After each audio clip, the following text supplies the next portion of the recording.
ইলাহা ইল্লাল্লাহ লা ইলাহা ইল্লাল্লাহ। সম্মানিত হাজিরিন, আমরা আলোচনা শুরু করেছিলাম, আমি আলোচনা শুরু করেছিলাম যে সন্তানের হক সম্পর্কে। সেখানে আমরা একটি বিষয় আলোচনা করেছিলাম, সেটা হলো যে উমর রাদিয়াল্লাহু তাআলা আনহুর কাছে যে এক লোক তার সন্তানের বিরুদ্ধে অভিযোগ দায়ের করেছিল যে সন্তান তার কোনো হক আদায় করে। তার পরিপ্রেক্ষিতে সন্তানও কিন্তু একটি প্রশ্ন করেছিল যে শুধুমাত্র কি পিতামাতারই হক আছে নাকি সন্তানেরও কোনো হক আছে, যা মাতা পিতার দায়িত্ব এবং কর্তব্য এই হকগুলি আদায় করা। তার মধ্যে কিন্তু তিনি তিনটি হক বিশেষভাবে বলেছিলেন। একটা হলো সন্তানের জন্য মায়ের ব্যবস্থা, সর্বপ্রথম ভালো মা, দ্বিতীয়ত তার সুন্দর একটি নাম রাখা, আর তাকে ইলম শিক্ষা দেওয়া, আল্লাহর কিতাব শিক্ষা দেওয়া। আল্লাহর কিতাব বলতে এখানে আমরা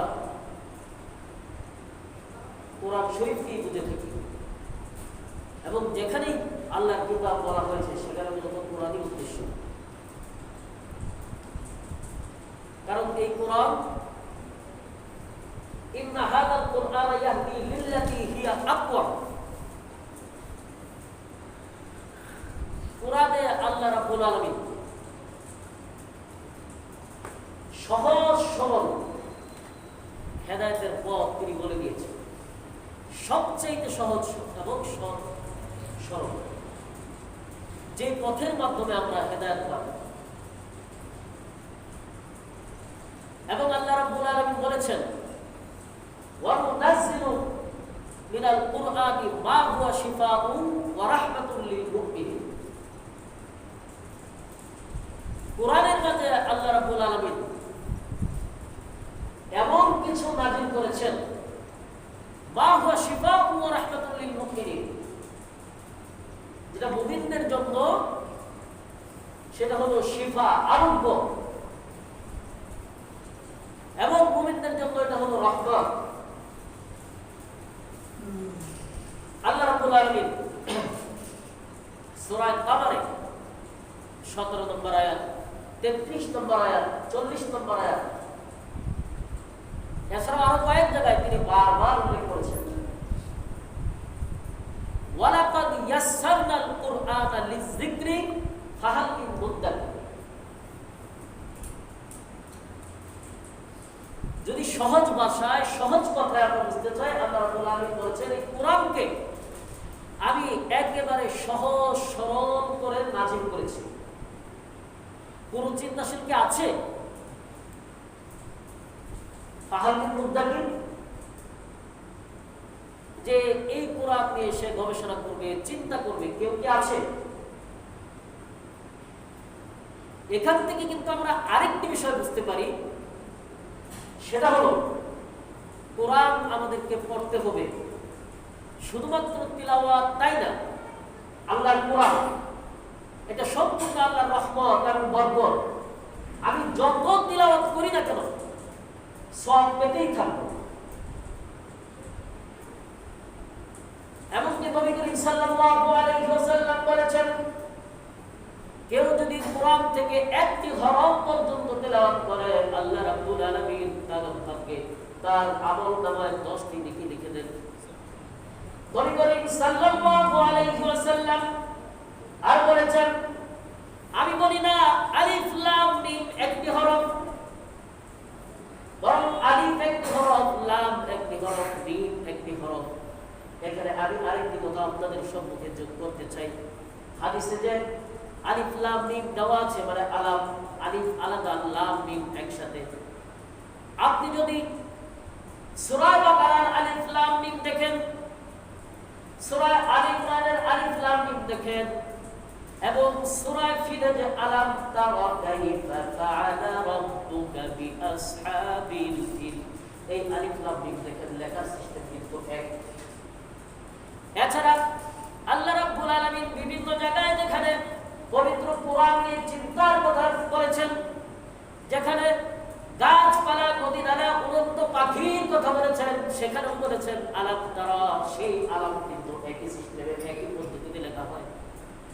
অর্থাৎ আলিফ লাম মিমের আলিফ লাম মিম যেভাবে লেখা হয়, আলাম তারার আলাম কিন্তু সেই একই ভাবে লেখা হয়। এখানে যদি আমরা আলাম ধরি তাহলে তো একটি অক্ষর না, বরং তিনটি হরফ।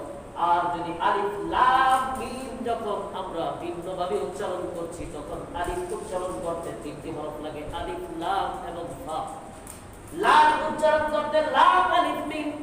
আবার যখন আমরা মিম উচ্চারণ করছি, তখন মিম ইয়া মিম একসাথে আমরা তিনটি করে হরফ উচ্চারণ করছি। আল্লাহ রাসূল সাল্লাল্লাহু আলাইহি ওয়াসাল্লাম বলেছেন, প্রতিটি অক্ষরের বিনিময়ে আল্লাহ রাব্বুল আলামিন 10টি করে নেকি দান করে থাকেন। সুবহানাল্লাহ। এখানে একটি বিষয় প্রাসঙ্গিকভাবে আমি বলছি, আমরা ছোট সময় অনেক জায়গায় কোরআনের ফজিলত আলোচনার সময় শুনেছি। এখনো কিছু কিছু মাদ্রাসায় কোরআন তেলাওয়াতের সময় কিছু আদব এবং তার ফজিলত, বরকত এগুলি আলোচনা করা হয়। তার মাঝে আরেকটি কথা বলা হয়, সেটা হলো কোরআন কেউ বুঝে পড়ো অথবা না বুঝে পড়ো, সব ঠিকই হবে। আপনি বুঝে পড়েন অথবা না বুঝে পড়েন, সব কিন্তু ঠিকই হবে, একটুও পড়তে হবে না। কিন্তু যদি বুঝে পড়া হয় তাহলে এর মর্যাদা অনেক বেশি। এইখানে ওয়ালাকাদ ইয়াসসারনাল কুরআনা লিযিকরি ফাহাল মিন মুদ্দাকির, আল্লাহ যখন চিন্তার কথা বলেছেন, আল্লাহ যখন গবেষণার কথা বলেছেন, তার মানে বোঝা যায় এই কোরআন কিন্তু আমাকে বুঝতে হবে। যদি আমি কোরআন না বুঝি তাহলে আমি কোরআন নিয়ে চিন্তা করতে পারবো না, আর যদি আমি চিন্তা না করতে পারি আমি গবেষণাও করতে পারবো না। এই কোরআন থেকে যথাযথ ফায়দা আমি হাসিল করতে পারবো না। তবে হ্যাঁ, কোরআন আপনি বুঝেন অথবা না বুঝেন, সব সময় তেলাওয়াত করবেন, তেলাওয়াতের ফায়দা অনেক বেশি। এই কোরআন তো আল্লাহ রাব্বুল আলামিন এমন রহমত দিয়েছেন, আমরা যখন আলোচনা অনেকবার করেছি, শুধুমাত্র একটি মাস, 12টা মাসের মধ্যে রমজান মাস কোরআন নাযিল করা হয়েছে। এই জন্য অন্য কোনো মাসে যদি কেউ একটি ফরজ আদায় করে একটি ফরজের সওয়াব পায়, যদি একটি নফল আদায় করে একটি নফলের সওয়াব পায়, কিন্তু রমজান মাসে যদি কেউ একটি ফরজ আদায় করে 70টি ফরজের নেকি পায়, ঠিক কিনা? আর যদি কেউ একটি নফল কেউ যদি আদায় করে, আল্লাহ রাব্বুল আলামিন তাকে একটি ফরজ আদায়ের সমপরিমাণ সওয়াব দান করেন। কেন? এই রমজান মাসে আল্লাহ রাব্বুল আলামিন পবিত্র কোরআন নাযিল করেছেন, শুধুমাত্র রমজান মাসে নাযিল হয়েছে। এই জন্য যদি রমজান মাসে আল্লাহ রাব্বুল আলামিন এত বরকত দিয়ে থাকেন, তাহলে আমি যদি না বুঝে কোরআন তেলাওয়াত করি, আল্লাহ কি দেখি আমাকে দিবেন না? অবশ্যই দিবেন, আমরা সেটা বিশ্বাস করি। তারপরেও বুঝে পড়ার গুরুত্ব অনেক বেশি। এবং শবে কদর দেখেন, একটি মাত্র রাত, কোরআন নাযিলের কারণেই এই রাতের মর্যাদা আল্লাহ দিয়েছেন 1000 মাসের চাইতে শ্রেষ্ঠ। এখন আমাদের সন্তানদেরকে দায়িত্ব হলো কোরআন শিক্ষা দেওয়া, কোরআন তাকে শিখাইতে হবে। আর কোরআনের মর্যাদা আল্লাহ রাব্বুল আলামিন বলেছেন, হুয়াল্লাযী আরসালা রাসূলাহু বিল ইন্না আরাদনাল আমানাতা আলাস সামাওয়াতি ওয়াল আরদি ওয়াল জিবাল ফাআবাইনা আন ইয়াহমিলনাহা ওয়া আশফাকনা মিনহা ওয়া হামালাহাল ইনসান। আল্লাহ রাব্বুল আলামিন বলেছেন, এই কোরআন আমি দিতে চেয়েছিলাম কাকে? আকাশকে দিতে চেয়েছি। ইন্না আরাদনাল আমানাতা আলাস সামাওয়াতি ওয়াল আরদি, জমিনকে দিতে চেয়েছি। ওয়াল জিবাল, পাহাড়কে দিতে চেয়েছি। ফাআবাইনা আন ইয়াহমিলনাহা ওয়া আশফাকনা মিনহা ওয়া হামালাহাল ইনসান। তারা কেউ এই আমানত বহন করার মতো সাহস করেনি, সকলেই অপরাধ প্রকাশ করেছে। কিন্তু আল্লাহ রাব্বুল আলামিন বলেছেন, আমাদেরকে, মানুষদেরকে আল্লাহ রাব্বুল আলামিন সৃষ্টি করেছেন কি? ইন্নাল ইনসানা খুলিকা হালুআ, এখন দুর্বল করে সৃষ্টি করেছেন। এই মানুষ কিন্তু এই দায়িত্ব নিয়েছে। তারপরে সূরা হাশরে, লাউ আনজালনা হাযাল কুরআন আলা জাবালিন লারাআইতাহু খাশিআন মুতাসাদ্দিআন মিন আল্লাহ রাব্বুল আলামিন বলেছেন, যদি আমি এই কোরআন আমি পাহাড়ের উপর নাযিল করতাম, লা আইতাহু, তোমরা দেখতে, খাশিয়াম মুতাসাদ্দিয়াম মিন খাশিয়াতিল্লাহ, আল্লাহর ভয়ে প্রকম্পিত হয়ে বিদীর্ণ হয়ে যেত, সেই পাহাড় ফেটে যেত। আর নবী করিম সাল্লাল্লাহু আলাইহি ওয়াসাল্লাম বলেছেন, দুনিয়াতে আমাদের অনেক মর্যাদা, অনেক কারণে আমাদের বিভিন্ন জায়গায় আমাদের মর্যাদা বৃদ্ধি পায়। কারণ জ্ঞানের কারণে, কারণ টাকা পয়সার কারণে, কারণ ক্ষমতার কারণে। নবী করিম সাল্লাল্লাহু আলাইহি ওয়াসাল্লাম বলেছেন, তোমাদের মধ্যে সবচাইতে সম্মানিত ব্যক্তি হলো ওই ব্যক্তি, খায়রুকুম মান তাআল্লামাল কুরআন ওয়া আল্লামা, যে ব্যক্তি নিজে কোরআন শিখে এবং অপরকে শিক্ষা দেয়।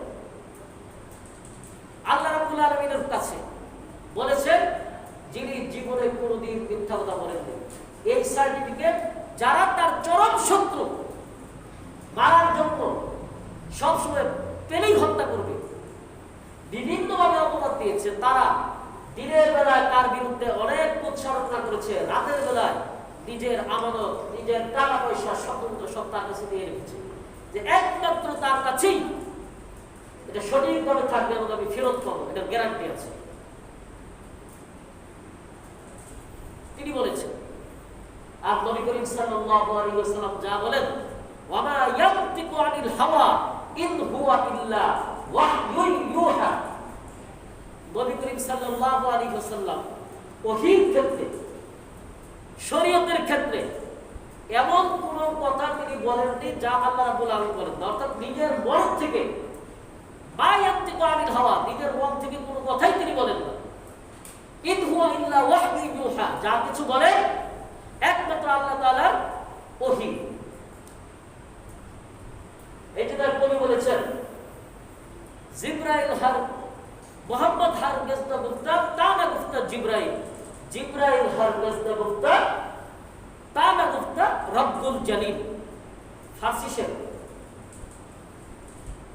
অর্থাৎ মুহাম্মদ সাল্লাল্লাহু আলাইহি ওয়াসাল্লাম ততক্ষণ পর্যন্ত ওহীর ক্ষেত্রে, ইসলামী শরীয়তের ক্ষেত্রে কোনো কথা বলেন না যতক্ষণ পর্যন্ত জিবরাইল আমিন তাকে না বলে। আর জিবরাইল আমিন যতক্ষণ পর্যন্ত আল্লাহ রাব্বুল আলামিন তাকে বলতে না বলেন, যতক্ষণ পর্যন্ত আল্লাহ রাব্বুল আলামিন কোনো আদেশ না করেন, ততক্ষণ পর্যন্ত জিবরাইল আমিন কোনো কথাই বলেন না। তার মানে নবী করিম সাল্লাল্লাহু আলাইহি ওয়াসাল্লাম যা করেছেন, যা বলেছেন, সবকিছুই কি একমাত্র আল্লাহ রাব্বুল আলামিনের কথা। শুধুমাত্র ভাষাটা নবী করিম সাল্লাল্লাহু আলাইহি ওয়াসাল্লামের, কিন্তু বাণীটা কার? আল্লাহ রাব্বুল আলামিন। এই জন্য আমাদের প্রথম সন্তানের মায়ের ব্যবস্থার পরে, তার সুন্দর একটি নামের পরেই আমাদের যে দায়িত্ব এসে যায়, সেটা কি? তাদেরকে, আমাদেরকে কোরআন শিক্ষা দিতে হবে, ইসলামী ইলম তাকে শিক্ষা দিতে হবে, তাকে আদব শিক্ষা দিতে হবে, শিষ্টাচার তাকে শিক্ষা দিতে হবে। নবী করিম সাল্লাল্লাহু আলাইহি ওয়াসাল্লাম বলেছেন, যখন তোমাদের সন্তানের বয়স হয় 7 বছর, কত বছর? 7 বছর। এই 7 বছর বয়সে তোমরা কি করো? তাদেরকে নামাজের আদেশ করো। এখন বলুন, 7 বছর বয়সে যদি একজন সন্তানকে আপনি নামাজের আদেশ করেন, তাহলে কি তাকে আগে শিখাইতে হবে না? যদি আপনি না শিখান, তাহলে সে বলবে নামাজ কি, কিভাবে পড়ব? অবশ্যই 7 বছরের আগে তাকে নামাজ শিখাইতে হবে। কিছু বলবেন? কিছু বলবেন? অর্থাৎ 7 বছরের আগে আপনাকে তাকে নামাজ শিখাইতে হবে। আর যদি নামাজ শিক্ষা দিতে হয়, তার আগে তাকে তাহারত শিক্ষা দিতে হবে। এই কাজগুলি অবশ্যই কম করে হলেও 5 থেকে 6 বছর বয়স থেকে আরম্ভ করতে হবে, ঠিক কিনা? এটা হলো প্রত্যেক পিতামাতার উপর সন্তানের একটি হক। পিতামাতার হলো সন্তানের প্রতি দায়িত্ব, এগুলি শিক্ষা দিতে হবে। যদি শিক্ষা না দেওয়া হয়, তাহলে অবশ্যই আল্লাহর কাছে জবাবদিহি করতে হবে। কারণ কিয়ামতের দিন যখন কেউ কারো কোনো কাজে আসবে না, নিজের সন্তান নিজের কাছ থেকে সরে যাবে, তখন কিন্তু যাদেরকে শিক্ষা দেওয়া হয় না, এই সন্তানরা কিন্তু আল্লাহর কাছে মামলা দায়ের করবে। সম্মানিত হাজিরিন,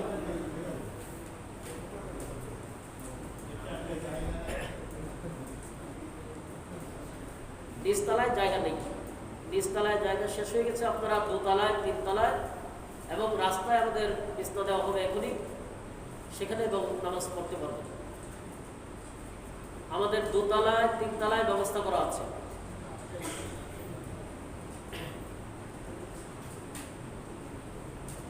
দোতলায়, তিনতলায় নামাজের ব্যবস্থা করা আছে, ওখানে জায়গা আছে, প্রচুর জায়গা আছে। সম্মানিত হাজির, যে কথা বলছিলাম, এখন আমাদের দায়িত্ব হলো তাদেরকে এর শিক্ষা দেওয়া। এই শিক্ষা মাতা পিতা হিসেবে প্রত্যেকেই দায়িত্বশীল।